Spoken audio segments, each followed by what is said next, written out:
Welcome back, folks. And oh man, do we have a lot of topics to cover today in the world of crime news headlines. Just a quick look at the topics we're going to be discussing. They include an ex-husband who is arrested in connection with the double homicide of an Ohio dentist and his wife in Georgia. A community is mourning the loss of a father of three who was fatally shot in a Target parking lot after an argument over a parking space.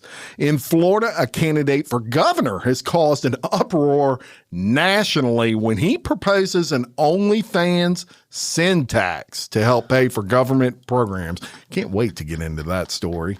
In Tennessee, suspects are being sought after impersonating police with fake blue lights in a targeted carjacking, a kidnapping, etc. in a Memphis area gas station. In Maryland, a woman is charged with indecent exposure after, let's just say, a wild incident outside or inside of a Planet Fitness. Yeah. We're not going in any ponds this week like the mermaid of last week. We're also going to Florida, where a woman is charged with exploiting the Camp Mystic flood tragedy through fraud via GoFundMe. Just a despicable example of crime we're going to talk about today. We got all these stories and more coming at you today on Crime Wire Weekly. I'm Jim Chapman. And I'm Kelly Jennings. All right, Kelly, before we get into the stories, I think you are underdressed today for snow. I am. Y'all, in South Louisiana, they are predicting snow, and we don't know what to do with ourselves. Yeah, because, I would say that never happens, but last year we got a foot. And mines were blown. Mines were blown. We didn't know what to do. Everything should, look, for those of you up north, you're probably laughing right now, but when we get like a half an inch of snow, everything shuts down until it's gone. Oh, yeah. We can't be driving in that. Yeah. Yet hurricanes. A foot of snow, we were done for a week. But look, a foot of water, 12 foot of water. We don't care. Hurricanes, we will freaking get in our Piro and we just get where we need to go. That's right.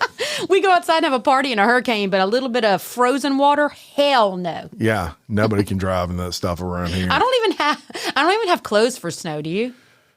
No, I mean, I got jackets. Well, yeah, actually I do, because I've skied before and I have like ski outfits and things like that. But I do have some flip-flops that I might put socks on with. Well, there you go. I have wet feet.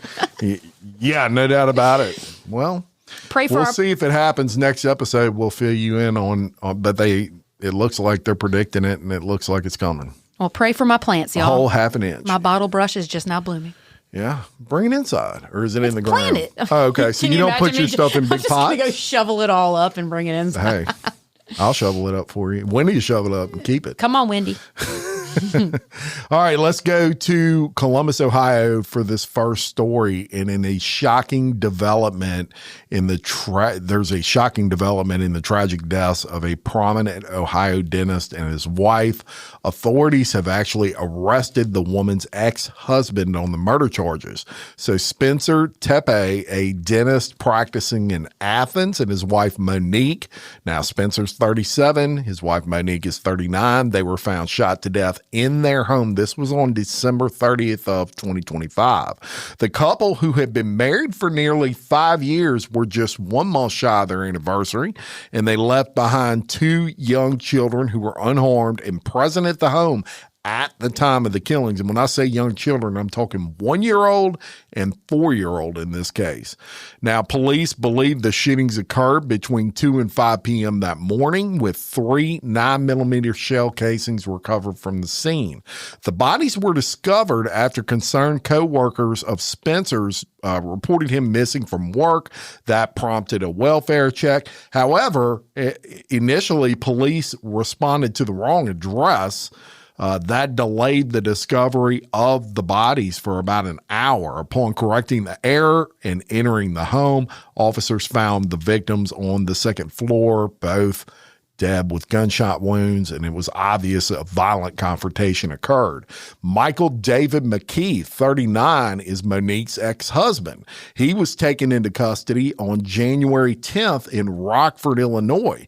McKee is a vascular surgeon licensed in both California and Illinois and had been married to Monique from 2015 to 2017. Now, important thing to mention, he got married to her in 2015. The marriage only lasted 7 months, and it took till 2017 to make that divorce final. Do we know why they divorced? We do. I'm not going to get into that just yet because I've got a podcast coming out on this that you're going to want to listen to on this entire case. But it was an amicable divorce. It wasn't one where one person didn't want it to happen. Okay, I was wondering. I'll say that, and I'll say that according to her family, there were a lot of not physical but mental abuse situations going on with her, and they weren't even living together when they sought a divorce. So, regardless of that, that was 10 years ago.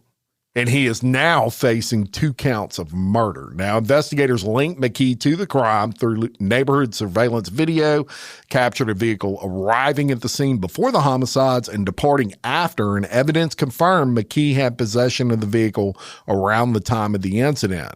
The assistant chief of police emphasized the role of the surveillance footage, which included images of a person of interest in a hooded jacket walking through a nearby alley in the morning hours of December 30th. While police have not publicly confirmed the figure is McKee, the video has been pivotal in advancing the case, and numerous tips flooded in from the public after the footage was released, and that aided detectives in kind of narrowing down that timeline, etc. A motive for the killing has not been disclosed by authorities, and the case has drawn massive national attention. NBC News reported on a 911 call traced from the Tepe home 8 months prior to the murders, though details of the incident remain unclear and its direct relevance to the homicide has not been established. And I do want to say they have since established that's not even Monique on that 911 call. There's a whole reason why that was placed. It has nothing at all to do with this case that I'll also discuss. Funeral services for Spencer and Monique were held on Sunday, January 11th. And as I said, they leave behind 2 kids, a 1-year-old and a 4-year-old at the prime of your life and dead by an ex-husband, allegedly, that you were married to 10 years prior, something you don't hardly ever see. Yeah. And then they didn't have shared children, correct? The children were both the new husband. Yes. And you robbed those babies.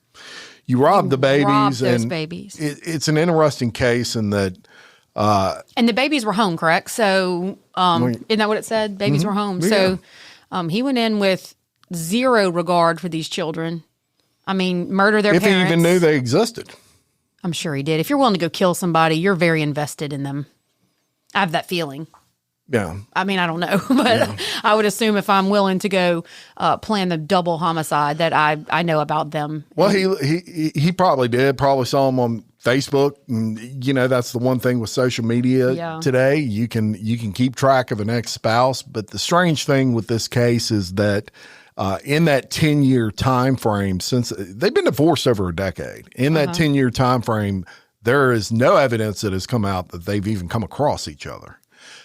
Usually when you see an ex-husband murder a wife or an ex-wife, it's a situation where custody is involved. Right. Or it's a situation where you're paying alimony. I mean, they were married 7 months. There's not a lot of assets that they accrued together in a 7-month time period where that would be the case anyway, but certainly not the case 10 years later.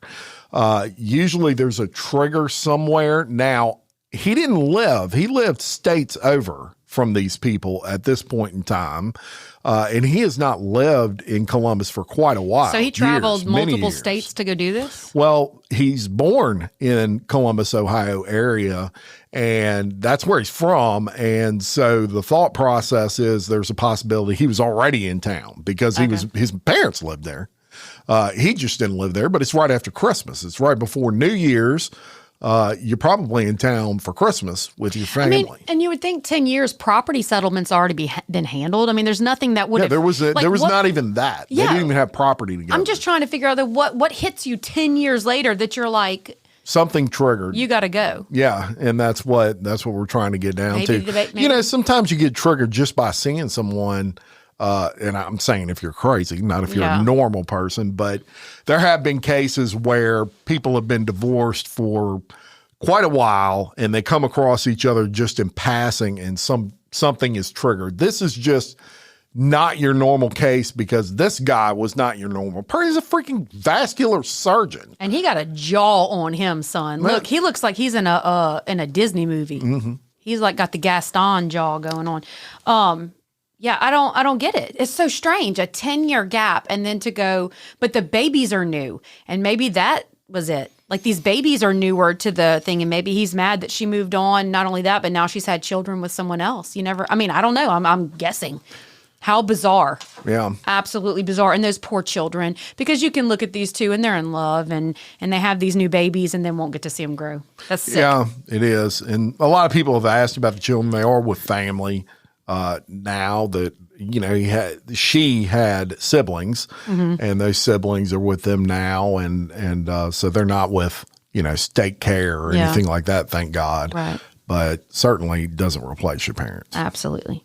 All right. Now, you want to talk about a total waste, and life is fleeting. This story here really hammers that home. A 33-year-old Army veteran and father of 3 young children was killed in a senseless shooting in the parking lot of a Target store after the argument over a parking space. And this is going to be in Savannah, Georgia. And this occurred Sunday, January 4th, when Savannah Police Department officers responded to reports of a shooting at a Target. Upon arrival, they found Matthew Trawick suffering from multiple gunshot wounds. Emergency medical services transported him to Memorial Health University Medical Center, where he later succumbed to his injuries. Trawick was described by loved ones as a devoted father and husband. He had served in the Army from 2015 to 2023 as an unmanned aircraft systems repairer stationed at an airfield in Savannah. He worked as a car salesman at Vaden Automotive, specifically the Vaden Nissan, where colleagues remembered him fondly. In a heartfelt Facebook post shared around Father's Day, Trawick had expressed his joy in fatherhood, noting how his children would excitedly shout, "Daddy, Daddy, Daddy," whenever he returned home from work.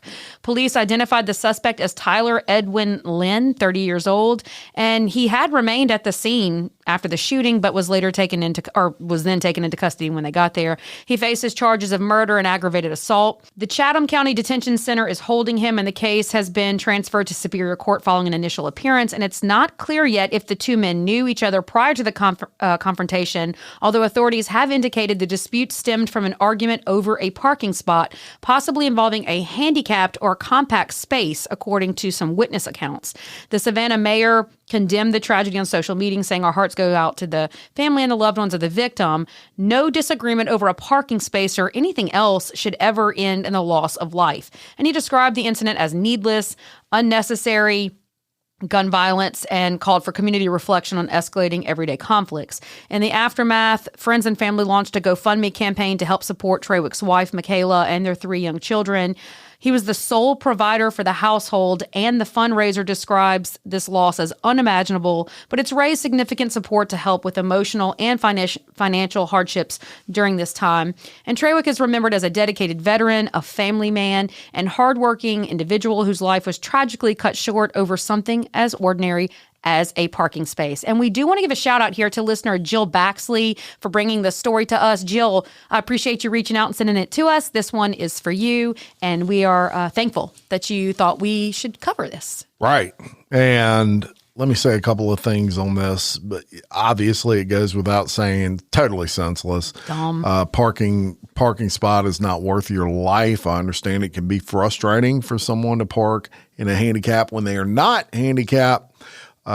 But I think that society as a whole needs to grasp the fact that you never know who you're dealing with. Yeah. And there are some people out there that are just total freaking morons, and they don't know how to have a conversation without yanking a gun and shooting somebody as if that makes them some sort of a man. Yeah. In this case. It screams coward. So a good dad with kids, he lost his life over that. And I've listened to a lot of podcasts with Navy SEALs and people that could kill you as quick as look at you and wouldn't think twice with their hands. And you ask them what they're going to do in a situation like that, and they say, run. They they are not going to sit there and try to fight somebody or argue with somebody over that. Someone smarts off to you and you got the opportunity to get out of there. Get out of there. Just get out of there. Doesn't make you any more of a man to stand your ground on something like that because it's ridiculous and stupid and you don't know who you're dealing with. Right. And we're not victim blaming here. Obviously we don't know what happened. And we don't know which side of that. Yeah. Which side did he park in the handicap or did the other guy? We don't know. Just the tragedy of the whole situation is just it's a parking crazy, spot, man. I watched a video on TikTok recently. I'm sure it's an old video, but it says when you think you're a big man and you're mouthing off, but you have no clue who you're mouthing off to. And it's at a baseball game. And there's two people obviously mouthing off. And one of them is this real handsome, he looks kind of Hispanic. I could be wrong, but anyway. And he just starts smiling at the guy that's doing the thug in his face. And he just starts smiling. He goes, "Okay, pal. Okay." And he turns around and he starts walking back down the stairs. And then boom. Yeah, he's a boxer. He's a freaking boxer. Yeah, he would have knocked that dude's head off his shoulders. Right. And that dude had no clue. He had no clue. But the point of that is on both sides of that. Also, the boxer had no clue if that guy was armed. Yeah. And he could have yanked out a gun and just blown his head clean off. Yeah. It happens. It happens especially these days. I see it a lot with road rage incidents. Yeah. Hey, look, those kids now have no father, and a wife has lost a loving husband, and in a world provider. Yeah, and in a world where most marriages are, half of them fail, this is just a tragedy all the way around. It's a tragedy that a family has lost their daddy. Those kids no longer have a father figure, and their lives are...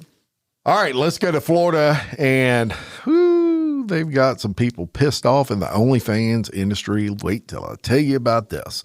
And you may be surprised at my thoughts on this one. Have you been on OnlyFans, Jim?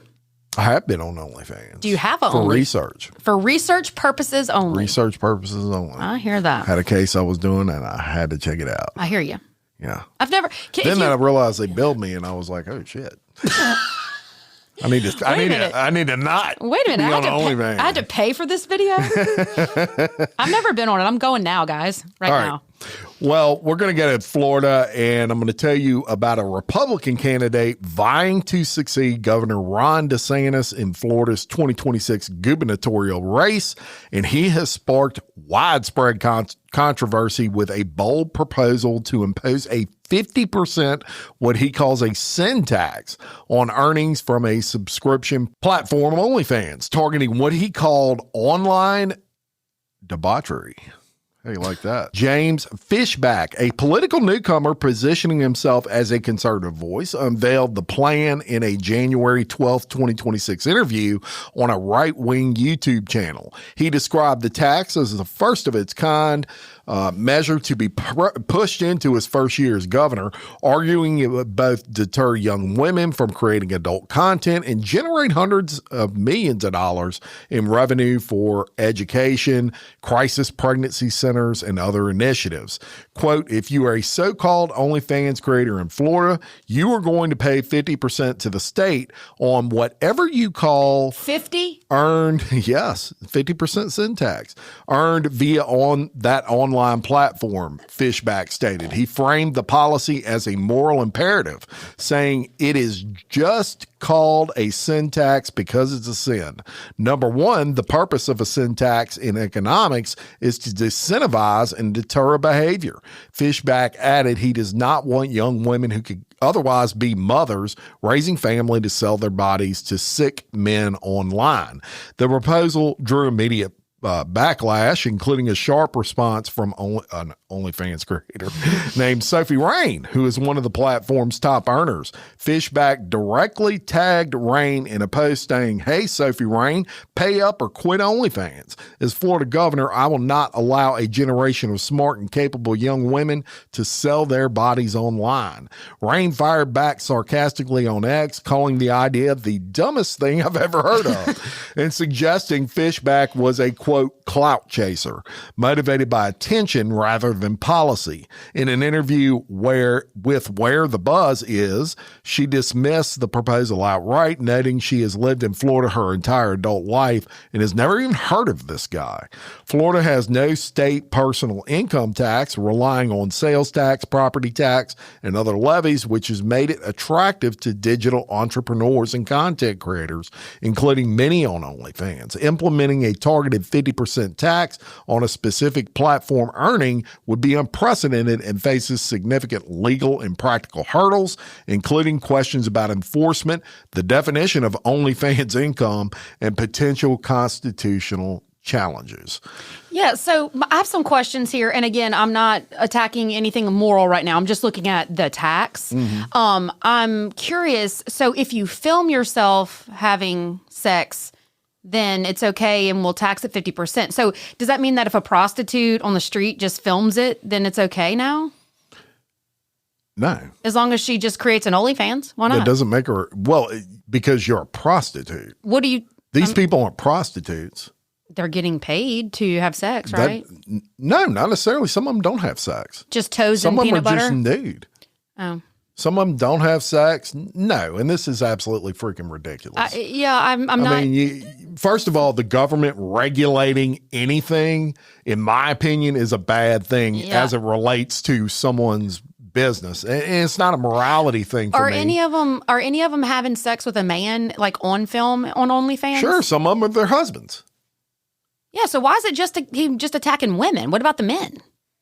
Well, women are certainly, it's anybody on OnlyFans. He's not just attacking women, but women are probably 90% of the OnlyFans workforce, if you will.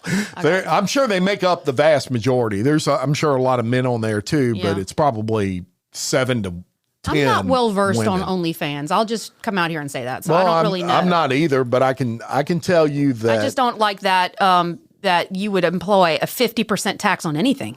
I don't like that. Yeah, I don't either. And I think that the guy, him calling it may be a sin in his book, it may not be a sin in somebody else's book. Yeah, and I think as people, I mean, and 50%? Golly, man, like 50%. And I get it. He's calling it a sin tax. And while I personally would not be, I don't know, man, maybe I would stick my foot in peanut butter if someone wanted to pay me.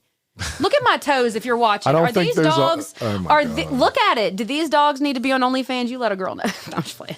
But and don't boom that out. Leave it for the people. I'm booming it. No, leave it for the people. No. I don't while I love Florida and I love a lot of the things that they do, I don't know that I like this one simply because I don't agree with that much tax on anything. I'm someone who doesn't like taxes at that rate. Yeah, and I mean right now it's legal. You can't. I just think it's a guy trying to get into office. You can't legislate morality either, and that's what he's trying to do here. There should be freedoms for us to live as we want and to within respect. Because we've got people that have filmed themselves like murdering people, and they aren't taxed a sin tax for that. I mean, I'm just kind of like, well, that's illegal. It is. You're conflating something illegal with something. This is illegal. But I know, but I'm saying sin, like the word sin. I mean, like, I don't know. It's just odd. So if it was termed something else, you would be okay with it? Just because it's... No. Okay. I'm just breaking the whole... That's what I'm trying to find out. Are you okay with this or not? Look, here's the thing. I'm not going to do it personally, but other people, different strokes, different folks. And he brings up motherhood here. You don't know if maybe there are women on here that are making a killing and their kids are in school. Yeah, but their kids are in school and they're buying their kids everything that they need and their kids are living good lives. Single mothers. You don't know that. And so to put all of this in one and to just... And maybe it's because I am a woman, but he's basically saying all these women are floozies and hussies and... That's what he's saying, and that basically they have no value and that we're going to tax you out of it. Well, honey, all you're going to do then is piss off the people who don't agree, number one. And number two, these women are then going to go find other avenues. and you know what I bet? I bet he got an OnlyFans account. How much you want to bet? Yeah. That sucker right there is a freak. Yeah. Now, I have no direct knowledge. I want to say that, so don't come at me. But you act like you have one and you don't want nobody to know. Mm-hmm. Look, Florida listeners, what do y'all think about it? Y'all need to come on our, we have a Facebook. Y'all come talk to us. Let us know what you think. It's not just us. Y'all are in on this. Or OnlyFans girls. Yeah. Hit me up and let me know. Yeah, hit Jim up. I don't mean it that way. Hit me up and let me know what your thoughts are. Send him a few videos so we know exactly what you're being taxed on.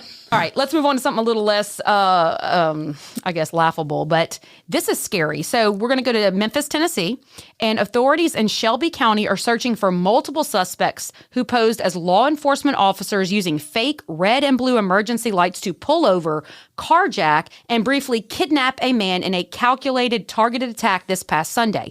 So according to the sheriff's office, the victim was entering his neighborhood when he was stopped by a dark-colored mid-sized sedan equipped with these lights specifically associated with police vehicles. And Chief Deputy Anthony Buckner described the sequences of events by saying the victim complied with the suspect's commands, stepped out of his vehicle.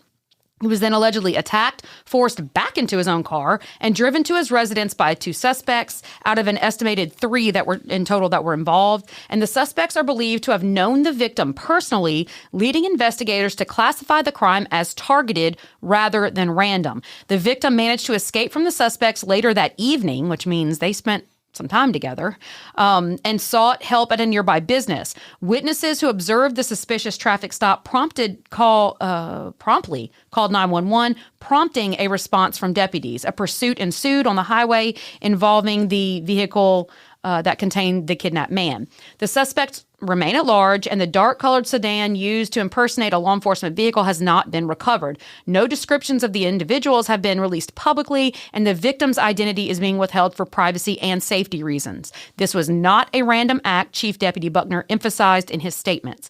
We believe the suspects knew the victim, so he urged community members to remain vigilant, particularly when encountering unmarked vehicles attempting traffic stops.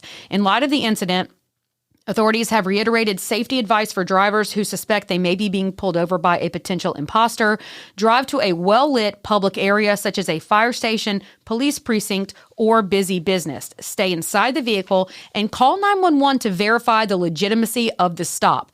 Activate hazard lights and proceed slowly if necessary. This investigation is ongoing, with detectives actively working to identify and locate the suspects and the impersonating vehicle. And to that note, I want every listener to know this, especially in our age group, right? We're in our 40s. We were brought up. Thank you. Yeah, you're welcome. I'm actually in my 50s. That's okay. That's okay. We'll roll We'll roll it back. But we were raised in an era where 911 was only for like life and death. You know, I was taught you never dial 911 unless it's a serious emergency. And it almost scared me when I was a kid to think about dialing 911, almost like you're doing something wrong. But the reality of 911 is these operators are there to help you.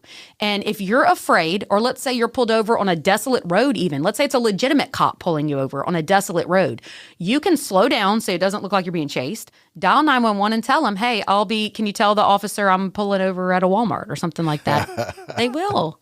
I know, and I know what you're saying. And I know, I know you done forgot more about 911 than I could ever know about 911. But I could say this maybe for a female that will work. But if Jim Chapman gets lights behind him and he don't stop, when I pull over, I'm getting yanked out that car. And why were you running? Well, that's why you slow down, though. You slow down, you dial, and that operator, listen to me, I'm telling you, that operator can verify that that's a legitimate unit pulling you over, and she can tell him right there, 533, your person's going to be pulling over at the Circle K a mile and a half up the road, and acknowledges that you're pulling him over, and that's fine. 100%. And that is what you should do. Yeah. I'm just saying I've seen some situations or I've heard of some situations where people they didn't call 911, but maybe they were continuing to go to pull into like a gas station or something like that, and it not end up good. Dude, I got my ass chewed out by a cop one time right here in Walker, Louisiana. I was 18 years old. I was driving down the road, and when I was about to turn into the Walmart, that's when I saw the lights behind me. So I just pulled over into the Walmart, and then I drove to park. Like, I didn't stop right there in the driveway because it didn't seem safe to me, just because of passing cars, not because I'm a bad person. I may be, but that's not what I was thinking. Right. And that dude jumped in. Now, granted, he was a young cop. He chewed why didn't you pull over as soon as you saw my lights? I was like, bro, I was in a turning lane. I didn't, I was trying to go. I didn't know. And he read me the riot act over it. And that shouldn't happen. Yeah, that's not good.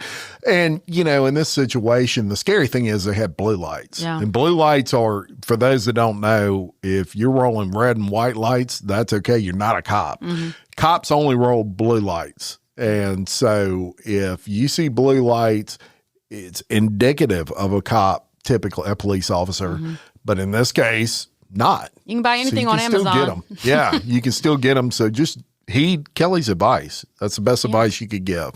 Call 911. There's someone behind, especially if you're female.